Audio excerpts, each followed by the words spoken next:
This is my, I would call it a redneck self-collapsing sheep feeder.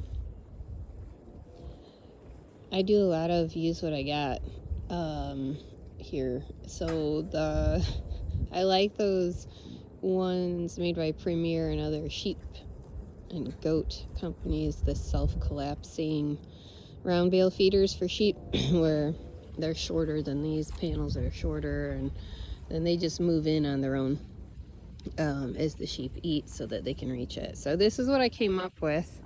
I'm sure someday I'll end up getting one of those, but for right now, this is what I'm rolling with. I had been using a cattle panel bent around the round bale, and I cut out a few of the squares to make holes bigger for their heads to go through, and that worked out pretty good, but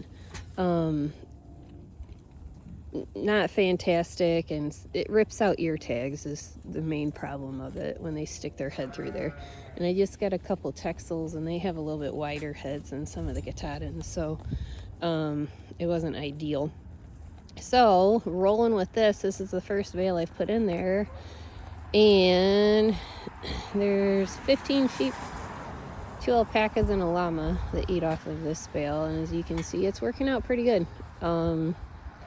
Nobody has gotten, not even these little guys, this little guy or these 2 younger ones would usually jump up onto the bale. Even with the cattle panel, they'd figure out how to get up through the square. So far, nobody's been able to get in on the bale to crap on it, and nobody's gotten stuck.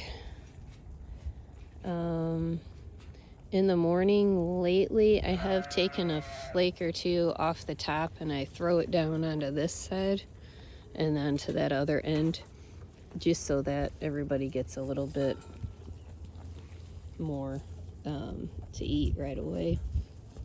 But as you can see, nobody's really hurting. I got some ready to have babies. Like you look miserable. She's a little older. So yeah, all I did was these 2 are stationary on the ends, and then if there's a chain on the right spot, I stuck the chain around it, and then I just did a strand of twine, top and bottom, tied it loose enough so that the panel can slide, and you can tell the bottom isn't moving, but the top is, and it seems to work out okay. Looks like so far they've all held. They haven't broken. And what is that? Oh, we're itching. Oh, gracious.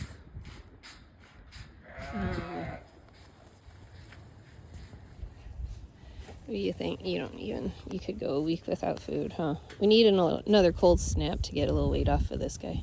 This is my petting zoo other, and this other big boy. But yeah, it works out pretty good. They can eat all around it. And I would say, I think you could do 6 sheep, maybe 8 on each side easily. So 20, 30 head per bale to have room to eat off of it. And the only downside so far is the redneck. I came out the next morning right after putting it out, and yeah, I got redneck sheep now. I can't see it on them so much. And red foreheads, but that's all right. They'll get the paint worn off, and then it won't be a problem anymore. So I just thought I'd share that, and I highly encourage people to use what they've got and not feel like they have to have a perfect system for anything, because the most important thing in all of this is that as many people that feel